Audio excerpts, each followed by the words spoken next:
Patriarcas e Profetas. Capítulo 69. Davi chamado ao trono. A morte de Saul removeu os perigos que haviam feito de Davi um exilado. Estava agora aberto o caminho para ele voltar para sua terra. Acabando-se os dias de lamentação por Saul e Jonatas, Davi consultou ao Senhor, dizendo: Subirei a alguma das cidades de Judá? E disse-lhe o Senhor: Sobe. E disse Davi: Para onde subirei? E disse: Para Hebrom. Hebrom ficava a 30 quilômetros ao norte de Berseba, e a meio caminho entre esta cidade e o futuro local de Jerusalém. Chamava-se primitivamente Kiriate Arba, a cidade de Arba, pai de Enaque. Mais tarde se chamou Manre, e ali foi o lugar em que foram sepultados os patriarcas, a cova de Macpela. Hebrom tinha sido a possessão de Calebe, e era agora a cidade principal de Judá. Ficava em um vale rodeado de fértil região montesina e de terras produtivas.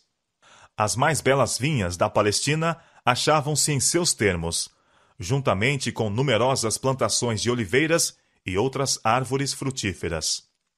Davi e seus seguidores imediatamente se prepararam para obedecer à instrução que tinham recebido de Deus. Os 600 homens armados, juntamente com suas mulheres e filhos, seus rebanhos e vacas, logo se acharam em caminho para Hebrom. Entrando a caravana na cidade, os homens de Judá estavam esperando para darem as boas-vindas a Davi como futuro rei de Israel. Imediatamente se tomaram disposições para sua coroação, e ungiram ali a Davi, rei sobre a casa de Judá. Mas não se fez nenhum esforço para estabelecer sua autoridade, pela força, sobre as outras tribos.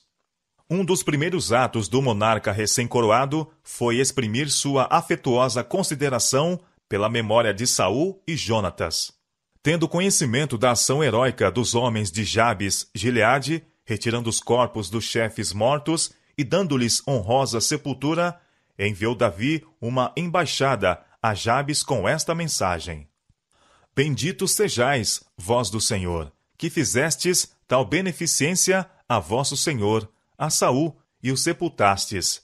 Agora, pois, o Senhor use convosco de beneficência e fidelidade, e também eu vos farei este bem. E anunciou sua subida ao trono de Judá, e pediu fidelidade por parte daqueles que haviam mostrado tão sincera lealdade. Os filisteus não se opuseram à ação de Judá, tornando a Davi rei. Eles o haviam favorecido em seu exílio, a fim de molestar e enfraquecer o reino de Saul. E agora esperava que, por causa de sua anterior bondade para com Davi, a extensão do poder deste resultaria, afinal, em proveito deles. Mas o reinado de Davi não estaria livre de dificuldades.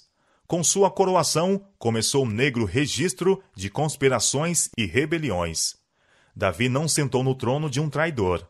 Deus o escolhera para ser rei de Israel, e não tinha havido motivo para desconfiança e oposição. No entanto, mal havia sido sua autoridade reconhecida pelos homens de Judá, quando, pela influência de Abner, foi Isbosete, filho de Saul, proclamado rei e posto sobre um trono rival em Israel. Isbosete era senão um representante fraco e incompetente da casa de Saul, ao passo que Davi estava preeminentemente qualificado para arrostar as responsabilidades do reino. Abner, o fator principal no levantamento de Isbosete ao poder real, tinha sido comandante-general do exército de Saul, e era o homem mais distinto em Israel. Abner sabia que Davi tinha sido designado pelo Senhor ao trono de Israel, mas, tendo tanto tempo acossado e perseguido, não estava agora disposto a que o filho de Jessé sucedesse no reino em que governara Saul. As circunstâncias sob as quais Abner foi posto serviram para desenvolver seu verdadeiro caráter, e mostraram ser ele ambicioso e sem escrúpulos. Tinha estado intimamente ligado a Saul, e fora influenciado pelo espírito do rei para desprezar o homem que Deus escolhera para reinar sobre Israel. Seu ódio aumentara pela censura incisiva que Davi lhe fizera na ocasião em que a bilha de água e a lança do rei foram tiradas de ao lado de Saul, enquanto ele dormia no acampamento. Lembrava-se de como Davi tinha bradado aos ouvidos do rei e do povo de Israel: Porventura, não és varão? E quem há em Israel como tu? Por que, pois, não guardaste tu, o rei, teu senhor? Não é bom isto que fizeste. Vive o Senhor, que sois dignos de morte. Vós que não guardastes a vosso Senhor, o ungido do Senhor. 1 Samuel capítulo 26, versos 15 e 16. Esta censura inflamara-se em seu peito e resolveu executar seu propósito de vingança e criar divisão em Israel, por meio do que poderia ele próprio exaltar-se. Empregou o representante da passada realeza para promover suas ambições e intuitos egoísticos.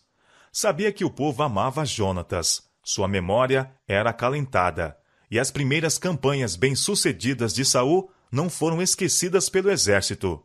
Com decisão digna de melhor causa, este chefe revoltoso prosseguiu na execução de seus planos. Maanaim, na outra margem do Jordão, foi escolhida para a residência real, visto que oferecia a máxima segurança contra os ataques, quer de Davi, quer dos filisteus. Ali teve lugar a coroação de Isbosete. Seu reino foi primeiramente aceitado pelas tribos a oeste do Jordão, e estendeu-se finalmente por todo Israel, com exceção de Judá. Durante 2 anos, o filho de Saul fruiu as suas honras em sua segregada capital. Mas Abner, no intuito de ampliar seu poder por todo Israel, preparou-se para a guerra agressiva. E houve uma longa guerra entre a casa de Saul e a casa de Davi. Porém, Davi ia se fortalecendo, mas os da casa de Saul se iam enfraquecendo. Finalmente a traição subverteu o trono que a malícia e a ambição estabeleceram. Abner, enchendo-se de ira contra o fraco e incompetente Isbosete, desertou para o lado de Davi, com o oferecimento de lhe trazer todas as tribos de Israel. Suas propostas foram aceitas pelo rei, e ele foi despedido com honra para cumprir seu propósito. Mas a recepção favorável de tão valente e famoso guerreiro provocou a inveja de Joabe, o comandante-geral do exército de Davi. Havia uma dissensão mortal entre Abner e Joabe, tendo o primeiro morto Asael, irmão de Joabe, durante a guerra entre Israel e Judá. Agora Joabe, vendo uma oportunidade para vingar a morte de seu irmão e livrar-se de um que seria seu rival, aproveitou civilmente da ocasião para armar cilada a Abner e matá-lo. Davi, ouvindo falar deste traiçoeiro assalto, exclamou: Inocente sou eu, e o meu reino, para com o Senhor, para sempre do sangue de Abner, filho de Ner. Fique-se sobre a cabeça de Joabe, e sobre toda a casa de seu pai. Em vista da condição incerta do reino, e do poderio e cargo dos assassinos, pois que o irmão de Joabe, Abisai, estivera unido com ele, Davi não pôde punir o crime com justo castigo. Contudo, manifestou publicamente sua aversão àquela cena de sangue.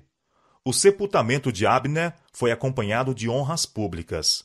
Exigiu-se que o exército, com Joabe à sua frente, tomasse parte nos atos de lamentação, com vestes rotas e vestidos de saco. O rei manifestou sua dor, observando um jejum no dia do sepultamento. Acompanhou o séquito fúnebre como principal pranteador. E junto à sepultura pronunciou uma elégia que era uma censura cortante aos assassinos. Pranteando a Abner, disse: Não morreu Abner como morre o vilão? As tuas mãos não estavam atadas, nem os teus pés carregados de grilhões de bronze. Mas caíste como os que caem diante dos filhos da maldade.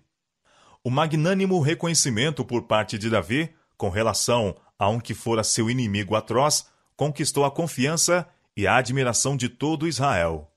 O que todo o povo entendendo, pareceu bem aos seus olhos, assim como tudo quanto o rei fez, pareceu bem aos olhos de todo o povo. E todo o povo e todo Israel entenderam naquele mesmo dia que não procedera do rei que matassem a Abner, filho de Ner. No círculo particular dos conselheiros e assistentes que lhe mereciam confiança, o rei falou do crime e, reconhecendo sua própria incapacidade de punir os assassinos, como desejava, entregou-os à justiça de Deus. Não sabeis que hoje caiu em Israel um príncipe e um grande? que eu ainda sou tenro, ainda que ungido rei. Estes homens, filhos de Zeruia, são mais duros do que eu. O Senhor pagará ao malfeitor conforme a sua maldade. Abner tinha sido sincero em seus oferecimentos e representações a Davi. Todavia, seus intuitos eram vis e egoísticos. Opusera-se persistentemente ao rei por Deus designado, na expectativa de conseguir honra para si. Era o ressentimento, o orgulho ferido e a paixão que o levou a abandonar a causa que durante tanto tempo havia servido. E desertando para o lado de Davi, esperava receber a mais alta posição de honra ao seu serviço. Se ele tivesse sido bem-sucedido em seu propósito, seus talentos e ambição, sua grande influência e falta de piedade teriam feito perigar o trono de Davi e a paz e a prosperidade da nação.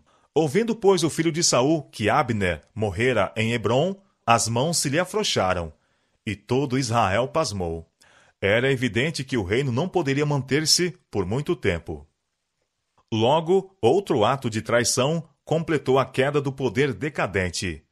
Isbosete foi miseravelmente assassinado por 2 de seus capitães, os quais, decepando-lhe a cabeça, levaram-na apressadamente ao rei de Judá, esperando assim captar o seu favor. Compareceram perante Davi com a sangrenta testemunha de seu crime, dizendo: Eis aqui a cabeça de Isbosete, filho de Saul, teu inimigo, que te procurava a morte. Assim o Senhor vingou hoje ao rei, meu senhor, de Saul e da sua semente. Mas Davi, cujo trono o próprio Deus estabelecera, e a quem Deus livrara de seus adversários, não desejava o auxílio da traição para estabelecer seu poderio. Contou aos assassinos a condenação que atingira aquele que se vangloriou de matar Saul. Quanto mais, acrescentou ele, há ímpios homens que mataram um homem justo em sua casa, sobre a sua cama. Agora, pois, não requereria eu o sangue de vossas mãos, e não vos exterminaria da terra? E deu Davi ordem aos seus mancebos que os matassem. Tomaram, pois, a cabeça de Isbosete e a sepultaram na sepultura de Abner, em Hebrom. Depois da morte de Isbosete, houve um desejo geral entre os principais homens de Israel de que Davi fosse rei de todas as tribos. Então, todas as tribos de Israel vieram a Davi, a Hebrom, e falaram, dizendo: Eis-nos aqui, teus ossos e tua carne somos. Declararam: És tu o que saías e entravas com Israel. E também o Senhor te disse: Tu apacentarás o meu povo de Israel, e tu serás chefe sobre Israel. Assim, pois, todos os anciãos de Israel vieram ao rei, a Hebrom. E o rei Davi fez com eles aliança em Hebrom, perante o Senhor. Assim, pela providência de Deus, abrira-se-lhe o caminho para ir ao trono. Ele não tinha nenhuma ambição pessoal a satisfazer, pois não procurara a honra a que fora levado. Mais de 8.000 dos descendentes de Arão e dos levitas serviam a Davi. A mudança nos sentimentos do povo foi assinalada e decisiva. A revolução foi silenciosa e digna, adaptada à grande obra que estavam a fazer. Quase 500.000 de almas, os anteriores súditos de Saul, congregaram-se em Hebrom e arredores. As próprias colinas e vales pareciam vivas com as multidões. A hora da coroação foi designada. O homem que for expulso da corte de Saul, que fugir às montanhas e colinas e às cavernas da terra, a fim de preservar a vida, estava prestes a receber a mais alta honra que ao homem pode ser conferida por seus semelhantes. Sacerdotes e anciãos, vestidos nos trajes de seu ofício sagrado, oficiais e soldados com lanças e capacetes resplandecentes, e estrangeiros de longas distâncias, ali se achavam para assistir à coroação do rei eleito. Davi estava vestido com os trajos reais. O óleo sagrado foi-lhe posto sobre a fronte pelo sumo sacerdote, pois a unção feita por Samuel fora profética em relação ao que teria lugar no início das funções do rei. Chegado era o tempo, e Davi, mediante uma cerimônia solene, foi consagrado para o seu mistério como representante de Deus. O cetro foi-lhe posto nas mãos. O concerto de sua justa soberania foi escrito, e o povo apresentou seus compromissos de fidelidade. Colocou-se-lhe na fronte o diadema, e estava terminada a cerimônia da coroação. Israel tinha um rei de indicação divina. Aquele que tinha esperado pacientemente pelo Senhor, viu cumprida a promessa de Deus. E Davi se ia cada vez mais aumentando e crescendo, porque o Senhor Deus dos exércitos era com ele. 2 Samuel capítulo 5, verso 10.